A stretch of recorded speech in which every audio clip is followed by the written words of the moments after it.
नमस्कार दोस्तों। मैं मनीष शर्मा आपके अपने ऑनलाइन प्लेटफॉर्म विधि कौटिल्य पर आप सभी का स्वागत करता हूं। जैसा कि आप जानते हैं, कौटिल्य विधि की इस प्रस्तुति में आज मैं भारत का प्रधानमंत्री एपिसोड 2 लेकर आपके सामने आ चुका हूं। आशा है आपको एपिसोड फर्स्ट बहुत अच्छा लगा होगा।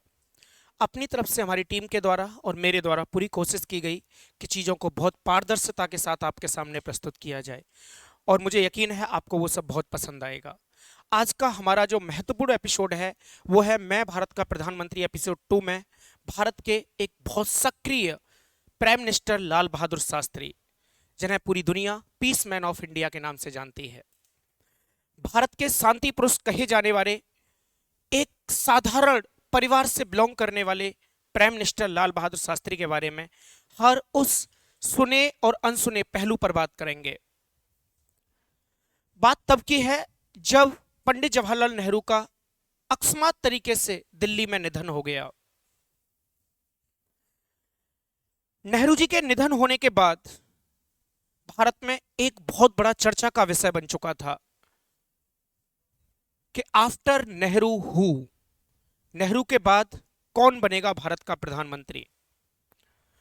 हालांकि जो कांग्रेस की टीम हुआ करती थी या आला कमान हुआ करती थी, उन्होंने कार्यवाहक प्रधानमंत्री के रूप में गुलजारी लाल नंदा को नियुक्त कर दिया था, लेकिन वो ऑफिशियल तो नहीं थे।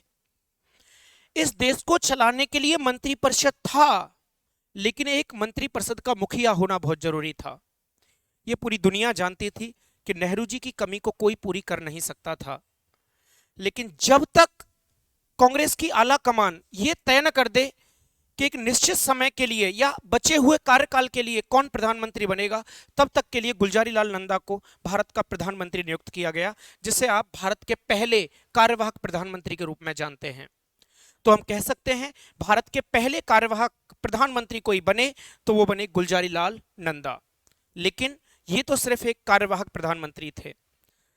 उस समय की सबसे बड़ी समस्या थी कि उनके बाद प्रधानमंत्री के पद को कौन संभालेगा। 1962 में हम युद्ध लड़े थे और 2 वर्ष बाद ही इतनी बड़ी घटना घटित हुई। चाइना के युद्ध ने सबको झकझोर दिया था और उसके तुरंत बाद ही दूसरी घटना भारत को देखने को मिली। जवाहरलाल नेहरू के मृत्यु को 13 दिन हुए थे और यह वाकया 13वें ही दिन का है कि कांग्रेस में क्या चल रहा था। उस समय कांग्रेस के अध्यक्ष जो हुआ करते थे वो के कामराज थे। के कामराज का नाम भारत के इतिहास में बड़ी उपलब्धियों के साथ भी लिया जाता है और विशेषकर कांग्रेस के इतिहास में। कैसे के कामराज को याद किया जाता है, थोड़ा सा इन बिंदुओं पर भी हमें बात करनी चाहिए। के कामराज मद्रास प्रेसिडेंसी जिसे कहते थे, मद्रास राज्य जिसे कहते थे, उसके अध्यक्ष हुआ करते थे। एक प्रतिष्ठित पद हुआ करता था और के कामराज ने ही कांग्रेस में एक प्रथा का प्रचलन किया था और के कामराज ने मद्रास के अध्यक्ष पद से रिजाइन दे दिया। सिर्फ रिजाइन नहीं दिया, उनके कहने पर कांग्रेस के 6 कैबिनेट मिनिस्टर ने भी रिजाइन दे दिया। अब ये रिजाइन क्यों दिया गया था? ये रिजाइन इसलिए अपने पदों को छोड़कर दिया गया कि जिससे वो कांग्रेस के लिए काम कर सकें, यानी सरफेस पर काम कर सकें, धरातल पर काम कर सकें। वो एक कार्यकर्ता के रूप में आए। इतना बड़ा बलिदान भी एक बड़ा बलिदान होता है कि कोई आदमी अपनी पोस्ट को छोड़कर, साथ में 6 कैबिनेट मिनिस्टर अपनी पोस्ट को छोड़कर कांग्रेस के लिए जमीनी स्तर पर काम करेंगे। इसीलिए कामराज को कामराज कहा जाता है, यानी काम करने वाला ही एक राजा हुआ करते थे। उस समय अगर नेहरू जी के बाद सबसे बड़ी हाई कमान कोई था कांग्रेस में तो वो के कामराज थे। इधर जवाहरलाल नेहरू की पुत्री इंदिरा गांधी भी थी।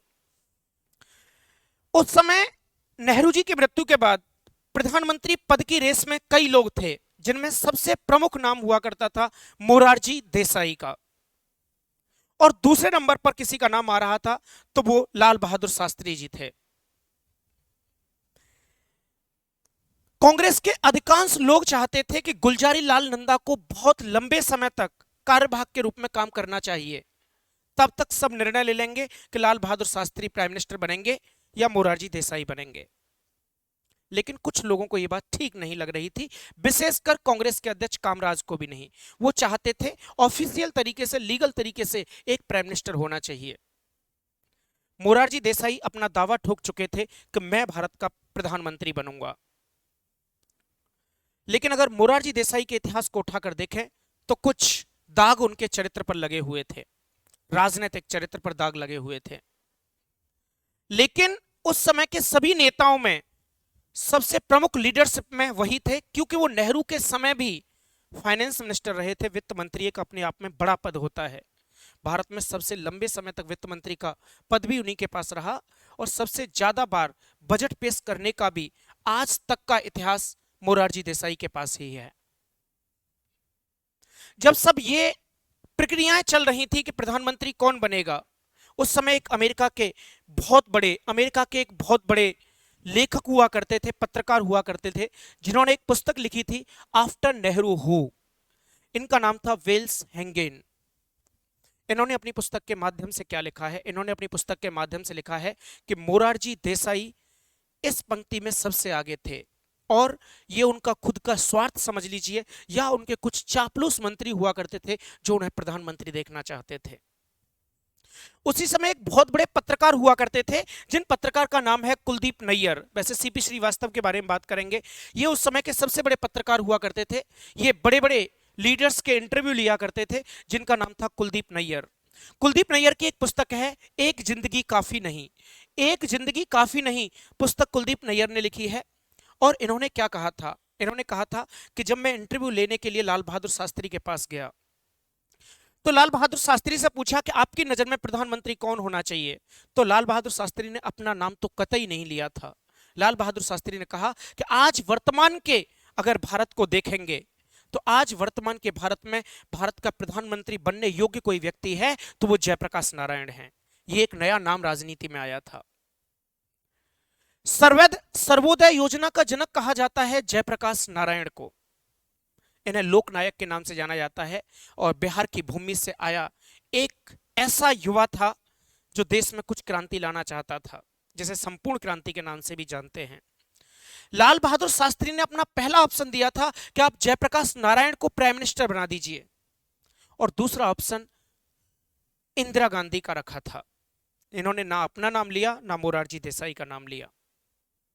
कुलदीप नैयर जी ने अपने इस इंटरव्यू को इस पुस्तक में लिखा है एक जिंदगी काफी नहीं में, जिसमें लाल बहादुर शास्त्री के चरित्र के बारे में पता चलता है, वो कितने स्वावलंबी और उदारवादी हुआ करते थे।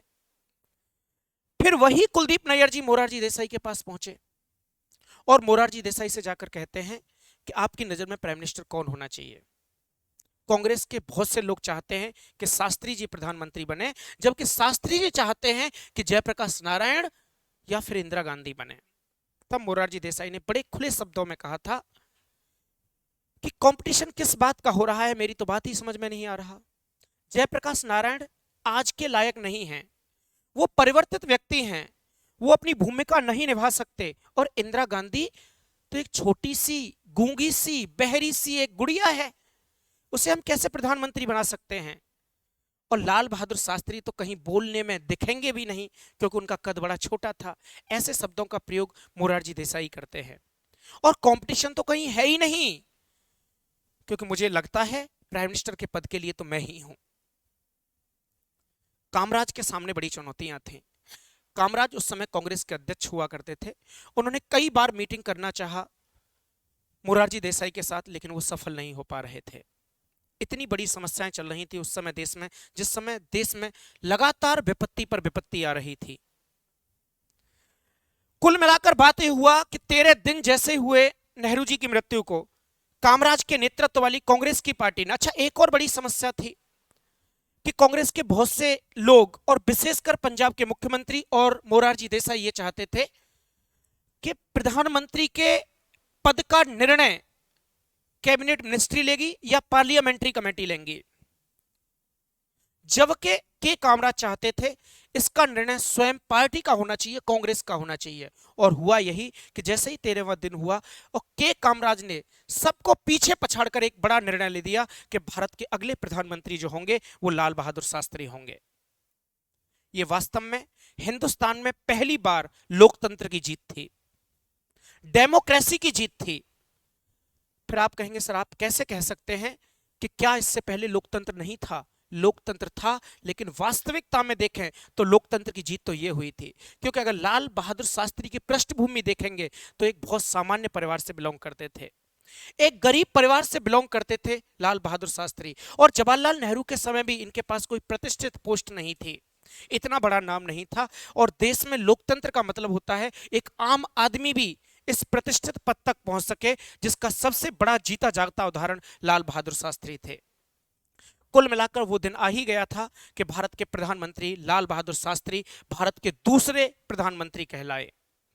दूसरे प्रधानमंत्री के रूप में शपथ लेते हैं लाल बहादुर शास्त्री। बहुत से लोगों का मानना होता है कि सर गुलजारी लाल नंदा भी तो थे, वो कार्यवाहक थे। अगर लीगल तरीके से बात करेंगे तो दूसरे प्रधानमंत्री लाल बहादुर शास्त्री कहलाए। जैसे ही लाल बहादुर शास्त्री प्रधानमंत्री बने तो इनके सामने समस्याएं कम न थी। समस्या सबसे बड़ी बात यह थी कि चाइना के साथ इनके क्या रिलेशन हो सकते हैं, और दूसरा इनके खुद के जो कैबिनेट मिनिस्टर हुआ करते थे या मेंबर ऑफ पार्लियामेंट के मेंबर हुआ करते थे, वो इन्हें प्रधानमंत्री के रूप में देखना ही पसंद नहीं कर रहे थे। उन्हें लगता था किसी एक छोटे से आदमी को हमने पद पर बिठा दिया है, और इनकी हर बात की अवमानना करते थे। जिस समय ये पहली बार प्राइम मिनिस्टर बने तो इनका पहली बार प्रेस कॉन्फ्रेंस मीडिया के साथ होता है। ये जो प्रेस कॉन्फ्रेंस मीडिया के साथ इनका होता है तो मीडिया ने इनसे कहा कि आपकी पहली प्राथमिकता क्या होगी। तो लाल बहादुर शास्त्री ने कहा कि मेरी पहली प्राथमिकता जो होगी, आज वर्तमान में खाद्यान्न वस्तुओं पर लगातार जो वृद्धि होती जा रही है, उनकी कीमतें बढ़ती जा रही हैं, इन्हें रोकना है।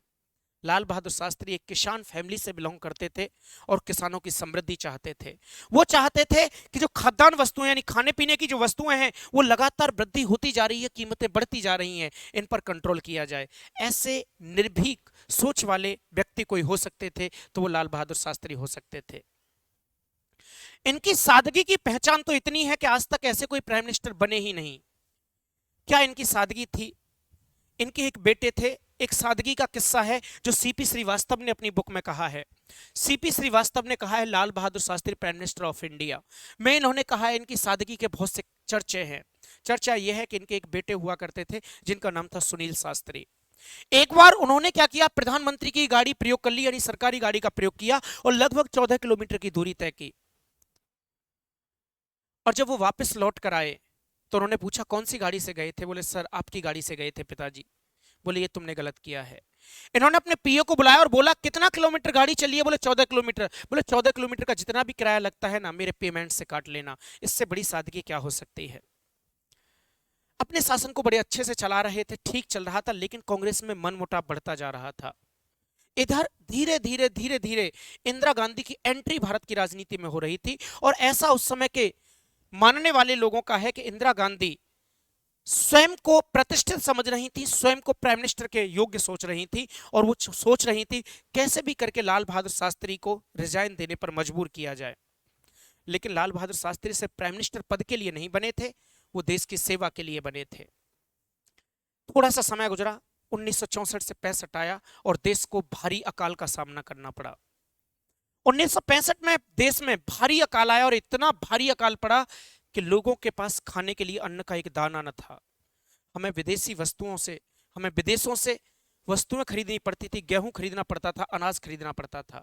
अमेरिका से हम गेहूं खरीदते थे और अच्छी क्वालिटी के पैसे देते थे, और वो हमें लाल गेहूं देते थे जो भारत में रोगवाहक था। अमेरिका अपनी पॉलिसी में हमेशा से बेस्ट रहा, उससे कोई फर्क नहीं पड़ता ह्यूमन राइट्स क्या होता है। वो हम उसे अच्छे पैसे दे रहे हैं, उसके बदले में वो हमें लाल अनाज दे रहा है जो भारत में वायरस फैला रहा था, बीमारियां फैला रहा था। एक तो अकाल के मारे हुए, ऊपर से वायरस की मार बढ़ती जा रही थी। नेहरू, लाल बहादुर शास्त्री दिल्ली के लाल किले से एक अनाउंस करते हैं, और वो कहते हैं आज देश उस स्थिति में है जहां देश के पास खाने के लिए भोजन तक नहीं है। मैं भारत का प्रधानमंत्री लाल बहादुर शास्त्री ये अनाउंस करता हूं कि मैं आज से सप्ताह में कम से कम एक दिन के लिए व्रत रखूंगा। व्रत मतलब उपवास रखूंगा, फास्ट रखूंगा। और मेरी जनता के, देश की जनता से भावुक अपील है कि आप कम से कम, आप किसी भी धर्म से संबंध रखते हैं, उस धर्म के लिए, उस ईश्वर के लिए, उस भगवान के लिए एक दिन के लिए व्रत रख लीजिए।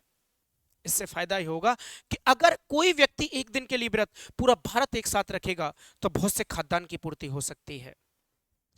ऐसा अनाउंस करने से पहले उन्होंने एक दिन पहले अपने परिवार में फोन किया था और कहा था, क्या हम एक दिन के लिए व्रत रख सकते हैं? क्या हमारे बच्चे, हमारा परिवार एक दिन के लिए व्रत रख सकता है? तो उनके परिवार ने एक दिन के लिए व्रत रखा था। तब उन्हें लगा कि जब प्रधानमंत्री का परिवार एक दिन के लिए व्रत रख सकता है तो जनता क्यों नहीं रख सकती? और जनता ने इनकी इस बात को बखूबी बड़े अच्छे से माना और पूरी जनता ने पूरे सप्ताह में कम से कम एक दिन के लिए व्रत रखना शुरू कर दिया। ये सादगी से बड़ी सादगी किसकी हो सकती है? ऐसा अनाउंस प्राइम मिनिस्टर करे और जनता उसे बड़ी अच्छे से माने। ये वही व्यक्ति हैं जिन्होंने पूरे भारत को एक इतना अच्छा स्लोगन, एक अच्छा नारा दिया जिसे जय जवान जय किसान कहा जाता है। हम इस अकाल से हट नहीं पाए थे कि लाल बहादुर शास्त्री और इस हिंदुस्तान के सामने एक और बड़ी चुनौती आ गई कि अमेरिका के सहयोग से पाकिस्तान ने भारत पर अटैक कर दिया।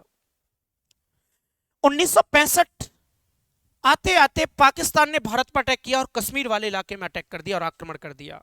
वहां हमारी सेना जरूर थी लेकिन वो तैयार न थी। वो सिर्फ एक सुरक्षा के लिए थे, ऐसा कोई मकसद नहीं था कि पाकिस्तान आक्रमण करेगा। उस समय पाकिस्तान का राष्ट्रपति हुआ करते थे आयूब खान। आयूब खान ने जब युद्ध का ऐलान किया था तो उसने पाकिस्तान की आवाम को एक संदेश दिया था और कहा था कि हमारे टैंक दिल्ली की तरफ बढ़ रहे हैं और जाकर नाश्ता जो होगा वो दिल्ली में होगा। लाल बहादुर शास्त्री के सामने चुनौती थी कि 3 साल हुए थे चाइना से युद्ध किए और एक और नया युद्ध हमें देखने को मिल रहा था। भारत के बहुत से राजनीतिज्ञ लोग इस युद्ध के विरोध में थे लेकिन पाकिस्तान की सेना लगातार भारत की सेना पर भारी पड़ रही थी क्योंकि वो तमाम टैंकों के साथ भारत में बढ़ रहे थे और उस समय भारत की सेना के पास वहां पर इतनी आधुनिक सुविधाएं नहीं थी। वो मात्र सुरक्षा के लिए खड़े हुए थे। जब युद्ध लगातार बढ़ता जा रहा था और ऐसा लग रहा था कि हमारी बहुत सी पोस्ट पाकिस्तान के कब्जे में चली गई हैं, उसी रात प्राइम मिनिस्टर एक मीटिंग करते हैं और खुली चुनौती दे देते हैं। वो क्या कहते हैं? वो कहते हैं कि हम राजस्थान और पंजाब वाला जो हमारा बॉर्डर है पाकिस्तान से जो लगता है, जो लाहौर के लिए जाता है, बोले वहां से तो हमारी एयरफोर्स आक्रमण करेगी जहां आर्मी डिफीट खा रही है। उन्होंने एयरफोर्स की उड़ान भरी कहां के लिए? कश्मीर के लिए। और कश्मीर पर एयरफोर्स के द्वारा बॉम्ब फेंके गए। किस पर? पाकिस्तान की सेना पर, जो धड़ाम से वो घुटनों पर टिक गए। और जो पाकिस्तान कभी सोच नहीं सकता था वो लाल बहादुर शास्त्री ने किया और इन्होंने अपनी इंडियन आर्मी और थोड़ी सी एयरफोर्स की बदौलत राजस्थान और पंजाब वाले बॉर्डर से सीधा पाकिस्तान में अटैक कर दिया। पाकिस्तान वहां इतना सुरक्षित नहीं था और भारत की सेना इधर कश्मीर से पाकिस्तानियों को भगा रही थी और इधर भारत की सेना कहां बढ़ रही थी? पाकिस्तान में। लेकिन उससे पहले कि उनका भी एक स्टेटमेंट बहुत अच्छा है कि जब सेना को आदेश दिया कि आप लाहौर की तरफ बढ़िए तो सेना ने एक प्रश्न पूछा, सर वहां अंतरराष्ट्रीय सीमा रेखा है, हम उनके बॉर्डर में कैसे प्रवेश कर सकते हैं? तो लाल बहादुर शास्त्री ने कहा था कि कश्मीर में भी तो अंतरराष्ट्रीय सीमा थी, उन आतंकवादियों ने घुसपैठ किया है तो हम तो लाहौर क्यों नहीं जा सकते? और भारतीय सेना लगातार युद्ध लड़ते लड़ते लड़ते लड़ते लाहौर तक पहुंच गई। आप सोचिए, ये वो प्रधानमंत्री हैं जिन्हें एक ऐसा भारत मिला था जो लगभग टूट चुका था। उस प्रधानमंत्री ने पाकिस्तान से सिर्फ सामना नहीं, और ये पाकिस्तान का युद्ध तो था ही नहीं, ये युद्ध वास्तव में अमेरिका का युद्ध था। ये डायरेक्ट चुनौती, डायरेक्ट चैलेंज अमेरिका को दिया जा रहा था और हम लाहौर तक पहुंच गए थे। ऐसा लगता था कि हमारा प्रधानमंत्री, भारत का प्रधानमंत्री लाहौर में टहल रहा है। ये इनके जीवन की सबसे विशेष बात मानी जाती है। युद्ध चलते चलते पाकिस्तान की समझ में आ गया था कि कोई सहयोग करने वाला नहीं है। अगर हमने माफी नहीं मांगी और हम पीछे नहीं हटे तो लाहौर क्या, रावलपिंडी भी भारत का हिस्सा बन जाएगा। यूएनओ, अमेरिका और रूस के दबाव के कारण हमें युद्ध रोकना पड़ा। हमारी सेनाएं लाहौर तक पहुंच गईं और इन सब अंतरराष्ट्रीय दबाव के कारण हमें अपनी सेना वापस बुलानी पड़ी। जब युद्ध बंद हो जाता है तो देश के लिए संदेश देते हैं और कहते हैं, इनका बड़ा फेमस डायलॉग है, आप इसे कहीं से भी देख सकते हैं। ये कहते हैं कि उन्होंने कहा था, मतलब किसने कहा था? पाकिस्तान ने कहा था, आयूब खान ने कहा था कि उन्होंने कहा था कि हमारे टैंक धीरे धीरे दिल्ली की तरफ बढ़ रहे हैं, हम दिल्ली में जाकर ब्रेकफास्ट करेंगे। उनकी समझ आ जाना चाहिए कि हम तो लाहौर तक पहुंच गए, दिल्ली तो अभी बहुत दूर थी। ये बड़ा फेमस डायलॉग लाल बहादुर शास्त्री का रहा था। कुल मिलाकर युद्ध समाप्त हो गया था और लाल बहादुर शास्त्री बहुत चर्चित हो गए थे इस युद्ध के बाद। इतने चर्चा में आ गए थे कि पूरी जनता लाल बहादुर शास्त्री के जयकारे और नारे लगाया करती थी। अब जो आला कमान हुआ करती थी, यानी जो कांग्रेस के लोग हुआ करते थे, वो भी इन्हें सम्मान देने लग गए थे। रूस के कहने पर भारत और पाकिस्तान के बीच एक समझौता करवाने के लिए रूस के कहने पर लाल बहादुर शास्त्री ताशकंद जाते हैं। जब ये ताशकंद गए थे, ताशकंद उस समय यूएसएसआर का हिस्सा हुआ करता था, यानी सोवियत संघ का एक हिस्सा हुआ करता था ताशकंद। ताशकंद में समझौते के लिए इनके साथ वरिष्ठ पत्रकार कुलदीप नैयर भी गए हुए थे। कुलदीप नैयर भी गए थे। वहां जाकर भारत और पाकिस्तान, भारत की ओर से नेतृत्व कर रहे थे लाल बहादुर शास्त्री और पाकिस्तान की ओर से नेतृत्व कर रहे थे आयूब खान। 4 दिन तक समझौता चला। ये एक कह सकते हैं एक प्रकार से बहुत बड़ा फैसला आने वाला था। 4 दिन तक लगातार यह समझौता चला, क्योंकि कुछ बातों पर पाकिस्तान तैयार नहीं था, कुछ बातों पर हिंदुस्तान तैयार नहीं था। लेकिन 4 दिन बाद आखिरकार भारत और पाकिस्तान के बीच एक समझौता हुआ, जिसे ताशकंद समझौता कहते हैं। इस वीडियो का यहां एक और मतलब है कि आप किसी भी पुराने एग्जाम को देखेंगे तो वहां चर्चित चीजों पर ज्यादा प्रश्न पूछे गए हैं। जैसे अगर आप देखेंगे तो एक मूवी आने वाली है, शायद आ चुकी है, ताशकंद फाइल्स। ताशकंद फाइल्स, उस मूवी के आने से भारत की राजनीति में गर्माहट हुई है, क्योंकि उस मूवी में क्या दिखाया गया होगा अभी मैंने नहीं देखी है, लेकिन देखनी चाहिए। उस मूवी में लाल बहादुर शास्त्री की सत्यता दिखाई गई है। उस मूवी में लाल बहादुर शास्त्री की जो मृत्यु हुई थी उस रहस्य के बारे में बताया गया है। तो हमें, क्योंकि प्रश्न उससे संबंधित तो नहीं आने वाला, लेकिन जो मैंने तुम्हें बताया है इससे संबंधित प्रश्न जरूर बनते हैं। और एक अच्छे लेवल सिविल सर्विस की अगर आप तैयारी कर रहे हैं तो यहां तो इसकी बहुत ही ज्यादा जरूरत है। 4 दिन तक चले समझौते में कुल मिलाकर समझौता हो गया। समझौता हो गया, रात्रि हो रही थी। एक बहुत बड़ी पार्टी का आयोजन किया गया था रूस के द्वारा, जिसमें आयूब खान और लाल बहादुर शास्त्री दोनों ने शिरकत की थी। पार्टी हुई। पार्टी होने के बाद ये होटल में रुके और अपने रूम में चले गए। ये किस्सा बहुत अजीब सा लगता है सबको। अपने रूम में गए, इनके साथ इनके वरिष्ठ पत्रकार कौन थे? कुलदीप नैयर जी भी थे। कुलदीप नैयर जी ने अपनी पुस्तक में लिखा है कि जब ये अपने रूम में गए तो उन्होंने कहा था कि हम कल अफगानिस्तान के लिए निकलेंगे, काबुल के लिए निकलेंगे, काबुल रुकेंगे और काबुल में जरूर 100% भारत के समाचार पत्रों में जो विवरण आया है वो मुझे मिलना चाहिए, क्योंकि कुछ भारत के लोग इस समझौते से प्रसन्न नहीं थे। वो चाहते थे कि भारत की मीडिया मेरे बारे में क्या कह रही है। और ऐसा कुलदीप नैयर ने कहा है कि मुझसे कहा गया था कि कल हम अफगानिस्तान जाएंगे, काबुल में रुकेंगे और काबुल में मुझे भारत के सभी न्यूज़पेपर मिलने चाहिए। इतना कहकर कुलदीप नैयर वहां से निकल आते हैं और वो आराम कर रहे होते हैं। आराम करते ही अचानक से उनकी तबीयत खराब होती है। अपने रूम से बालकनी की तरफ बाहर आते हैं, लड़खड़ाते गिर जाते हैं और उनके मुंह से एक ही बात निकलती है, डॉक्टर डॉक्टर डॉक्टर। ये बात मैं तुम्हें कैसे बता रहा हूं, मुझे कैसे पता? क्योंकि इनके एक उस समय पर सलाहकार हुआ करते थे जगमोहन, जो इनके साथ थे। जब उन्होंने देखा तो वो लाल बहादुर शास्त्री की तरफ गए, उन्हें उठाया, उनसे पूछा बाबूजी क्या हुआ? तो उन्होंने कहा, बस मुंह से शब्द निकल रहा था, डॉक्टर को बुला दीजिए। तब तक वहां डॉक्टर पहुंच पाते, तब तक उनका देहांत हो गया, उनका स्वर्गवास हो गया और लाल बहादुर शास्त्री इस दुनिया को छोड़ चुके थे। कहने की बात यह है कि लाल बहादुर शास्त्री की मृत्यु हुई, किसी भी परिस्थिति में हुई, किसी भी विषम परिस्थिति में हुई, लेकिन उस समय की सरकार ने लाल बहादुर शास्त्री का पोस्टमार्टम तक नहीं कराया गया। लाल बहादुर शास्त्री कि जब पार्थिव शरीर को भारत लाया गया तो उनका जो पूरा शरीर को ढक रखा था, किसी ने देखा नहीं था। उनके बेटे थे सुनील शास्त्री, उन्होंने उस शरीर को देखा तो उनका पूरा शरीर नीला पड़ा हुआ था। इतनी बड़ी बात हो गई, देश के प्रधानमंत्री की मृत्यु हुई है, शरीर नीला पड़ा हुआ है, तो कोई ना कोई तो कारण रहा होगा। ये एक ऐसा किस्सा है जो आज तक सुलझाया नहीं गया। उस समय की सरकार को इतनी चिंता तक नहीं हुई कि भारत का प्रधानमंत्री की मृत्यु हुई है और विदेश में हुई, और ऐसे समय पर हुई है कि जब दुश्मन देश के साथ समझौता किया गया है, उनका पोस्टमार्टम नहीं कराया गया और आज तक उसकी कोई रिपोर्ट नहीं मिली। वर्ष 2012 में उनके बेटे ने यह सुप्रीम कोर्ट में एक FIR या कह सकते हैं एक रिट्स जारी की कि क्यों आज तक शास्त्री जी के पोस्टमार्टम के बारे में नहीं बताया और एक ऐसे अनसुलझे पहलू को आज तक देश से क्यों छुपा कर रखा। हालांकि वो केस आज तक चल रहा है और आज तक इसकी कोई रिपोर्ट कोई भी सरकार नहीं दे पाई। ये वो लाल बहादुर शास्त्री थे जिन्होंने भारत में लगभग 18 महीने तक भारत में प्रधानमंत्री के रूप में कार्य किया। ये वो बीज बो गए थे जिसके आज हम उन बीजों से उन फलों को प्राप्त कर रहे हैं।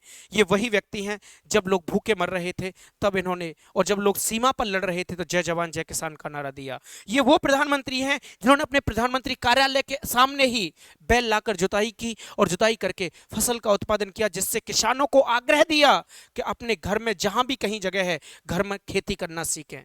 आज वही किसान आज भारत में खूब बड़ा उत्पादन करते हैं, ना गेहूं की किल्लत होती है, ना चाय की किल्लत होती है। लेकिन ऐसे बीज बोने वाले प्रधानमंत्री कौन थे? लाल बहादुर शास्त्री।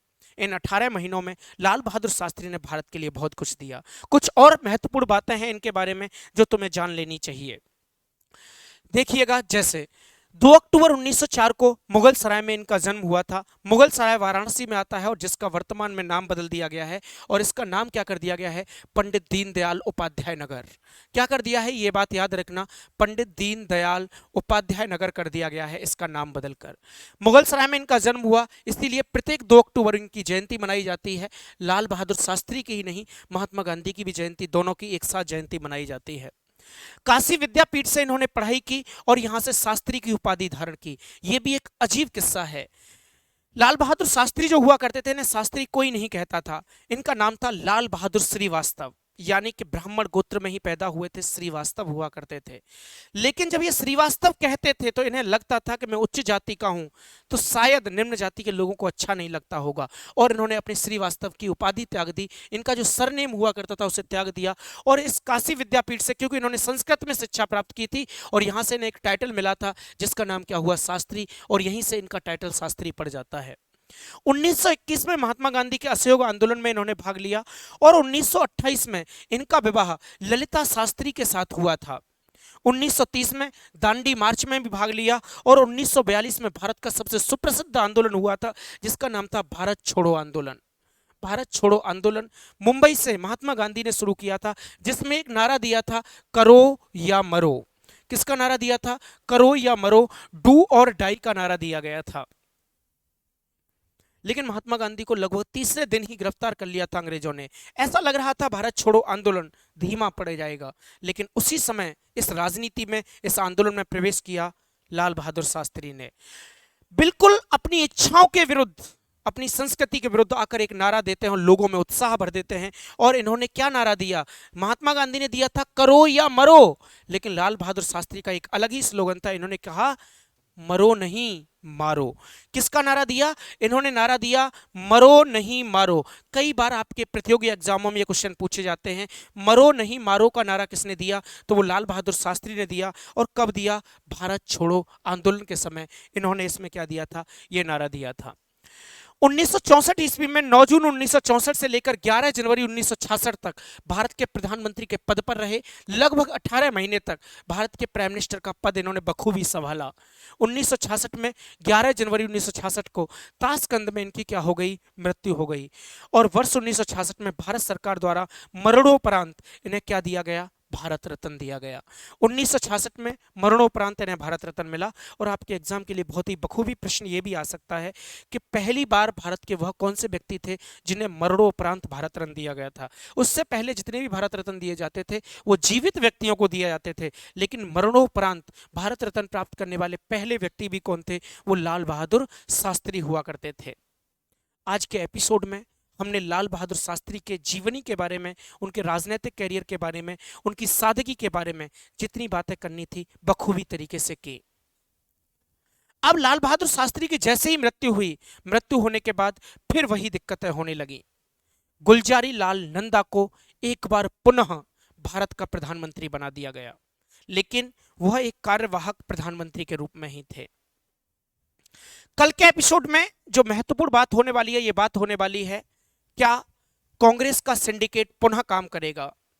क्या मोरारजी देसाई दोबारा से सफल होंगे इस सिंडिकेट को तोड़ने में? क्या मोरारजी देसाई प्रधानमंत्री बन पाएंगे, या जैसी कवायद चल रही थी कांग्रेस में कि भारत की प्रधानमंत्री या उत्तराधिकारी नेहरू जी की बेटी होंगी इंदिरा गांधी? कैसे और किस तरीके से वो प्राइम मिनिस्टर बनती हैं और कैसे एक बार फिर कांग्रेस का सिंडिकेट और कामराज का दिमाग इंदिरा गांधी को प्राइम मिनिस्टर बनाता है और एक बार फिर मोरारजी देसाई इस सपने को साकार करने से चूक जाते हैं। आपको वीडियो कैसी लगी एक बार कमेंट्स में जरूर डालेंगे। कमेंट्स डालना जरूरी है क्योंकि इससे एक टीचर का बहुत बड़ा उत्साह बढ़ता है। आपको अच्छी लगती है तो लाइक करिए, कमेंट्स करिए। अगले एपिसोड में फिर मैं कल मिलता हूं, मैं भारत का प्रधानमंत्री के साथ। तब तक के लिए सबके लिए प्यार भरा नमस्कार। जय हिंद।